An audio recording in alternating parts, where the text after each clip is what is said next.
Sleep tight and welcome back to another video. I've had a few people asking where the videos were, so I apologise. Been working on some other projects and I decided to get back out there because I've had a number of farmers asking if I'll go back out and shoot some rats.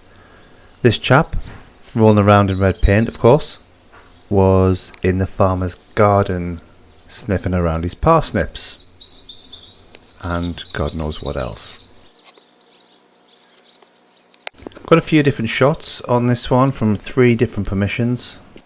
Most of these are going to be from around the dairy farm, like this one here, sticking his fat head out from under the cattle feeder.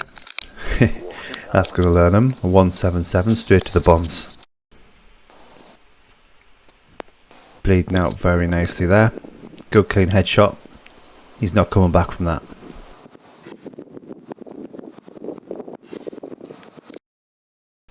The rats were extremely nervous, very skittish around the farm. It's still broad daylight and the slightest movement or the slightest noise and they were gone. I've had 3 farmers contact me to say that they're seeing more rats about, so I decided to get back out again. Now these permissions are sort of various farms and I've never known so many rats to be coming out in the light warm summer evenings like this.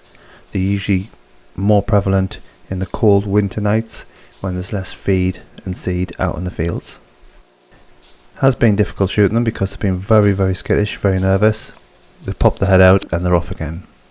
But as the night draws in, we switch to NV. There's the one that we shot earlier underneath the trough at the end. He's still dead. His mate however is not sure, so he's just on the little wander to see what's going on. I'm sure he'll be back later.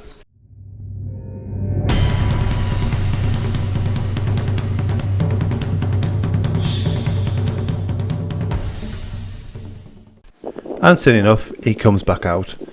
I watch him for about a good few minutes. He comes too close to get a shot, but he does soon wander back, and the shot is on.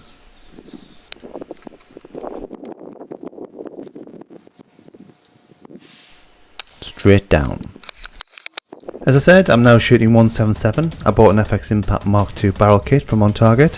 When I bought the FX, I originally bought it in 2.2.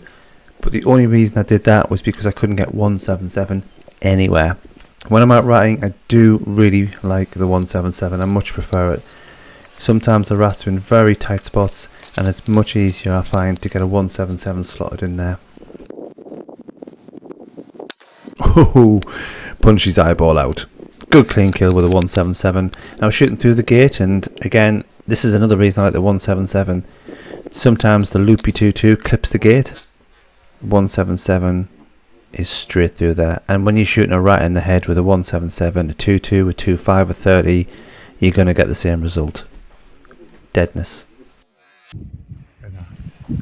You'd think this one, new found while I couldn't get a shot on him. I wasn't going to risk taking the shot through there. That was the end of the evening. I shot 6, recovered 5. The farmer was very happy.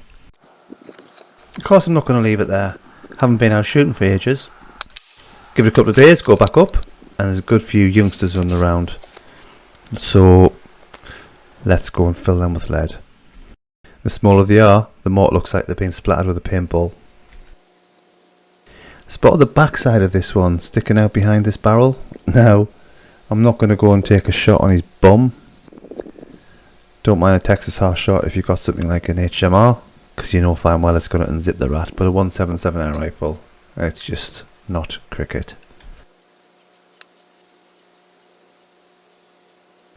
Very fidgety youngster. If he sits still just long enough, I'm going to have him.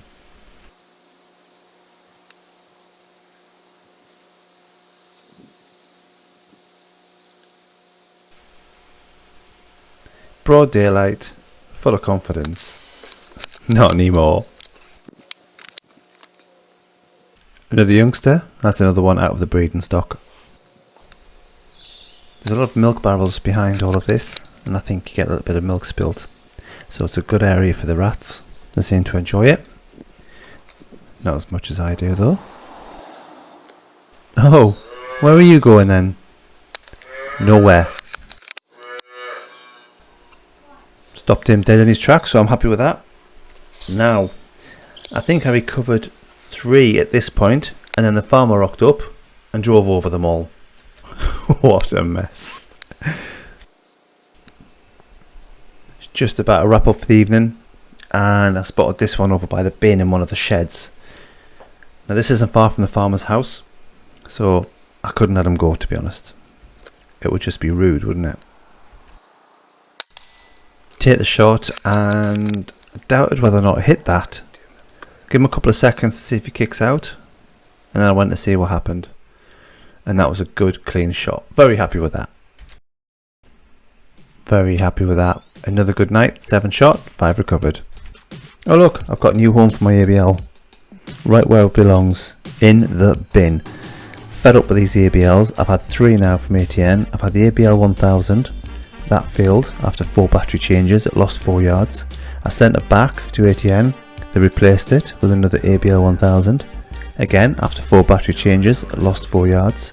So they apologised and said, look, we've fixed the problem. Will you accept this reconditioned ABL 1500? So I said yes. They sent that out to me. 4 battery changes later, it loses 4 yards. Absolute trash, these things. Now, they don't seem to care. They don't seem to understand that if you lose 4 yards when you're ranging, that's the difference between a miss and a hit. It also makes the difference between you hitting a rat inside the machinery or hitting the machinery.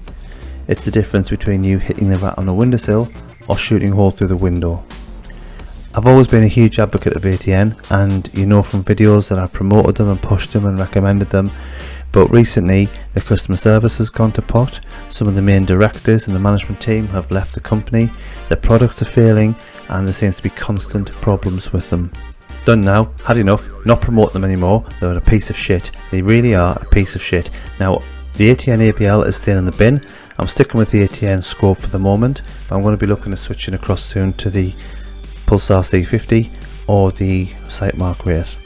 If you're thinking about getting an ATN scope, do not do it. I've spoken to other shooters who were with ATN. They've now binned them off and moved across to Sightmark and across to Pulsar, as they've proved time and time again to be reliable equipment. ATN's customer service is absolutely abysmal now. They really don't care and have just lost all interest in the product. So I've switched reticle, so I've got mil dots to use hold over and hold under, and I'm also using a green laser to range find. Now this has proven very effective actually, and it's 30 quid as opposed to 300 or 400 quid for an ABL.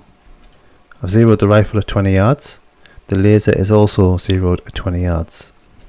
As I move the distance further away from the 0 point, the laser dot moves above the crosshairs. If I look at a target closer than the 0 point, the laser moves below the crosshairs, and obviously when I look at the 0 point, I'm on the crosshairs.